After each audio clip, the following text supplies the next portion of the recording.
বর্তমান সময়ের অন্যতম জনপ্রিয় ইসলামী আলোচক মিজানুর রহমান আজহারী।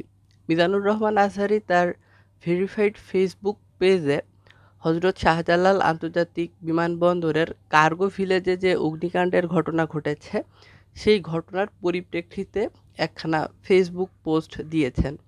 ফেসবুক পোস্টে মিজানুর রহমান আজহারী কী লিখেছেন চলুন জেনে নেওয়া যাক। এদেশে অগ্নিকাণ্ড যেন অবিরাম চক্র। অগ্নিকাণ্ডের পরে দু একদিন প্রতিবাদ, মানববন্ধন, মিছিল, গরম টকশো, তারপর আবার সব কিছু নিস্তব্ধ, ঠিক আগের মতোই।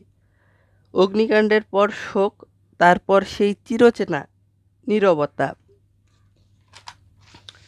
এগুলো কি নিছক দুর্ঘটনা, কেবলই অবহেলা আর অব্যবস্থাপনা, নাকি এর পেছনে লুকিয়ে আছে কোনো গভীর ষড়যন্ত্র? প্রথমে মিরপুর, তারপর চট্টগ্রাম ইপিজেড, আজ আবার হজরত শাহজালাল আন্তর্জাতিক বিমানবন্দরের কার্গো ভিলেজ। আগুন যেন পিছু ছাড়ছে না।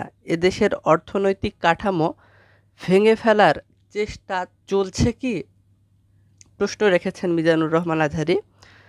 তিনি রহস্য উন্মোচনের দাবি জানিয়ে বলেছেন, প্রতিটি অগ্নিকাণ্ডের রহস্য খুঁজে বের করার সময় এখনই। সংশ্লিষ্ট কর্তৃপক্ষের দৃষ্টি আকর্ষণ করছি, নিরপেক্ষ তদন্ত করুন, খতিয়ে দেখুন, যথাযথ ব্যবস্থা নেন। প্রচণ্ড আক্ষেপের সুরে মিজানুর রহমান আজহারী বলেছেন, যখন আগুন লাগে তখন মানববন্ধন হয়, মিছিল হয়, প্রতিবাদ হয়, টকশো গরম হয়।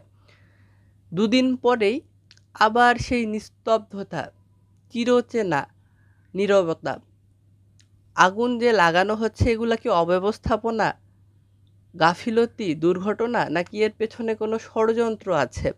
এটির যে রহস্য সেটি ভেদ করতে হবে এবং সংশ্লিষ্ট কর্তৃপক্ষকে এই বিষয়ে প্রয়োজনীয় কার্যকর ব্যবস্থা গ্রহণ করতে হবে, খতিয়ে দেখতে হবে, নিরপেক্ষ তদন্ত করতে হবে, এমন দাবি নিজের ফেসবুক পোস্টে জানিয়েছেন সময়ের অন্যতম জনপ্রিয় আলোচিত ইসলামী স্কলার মিজানুর রহমান আজহারী।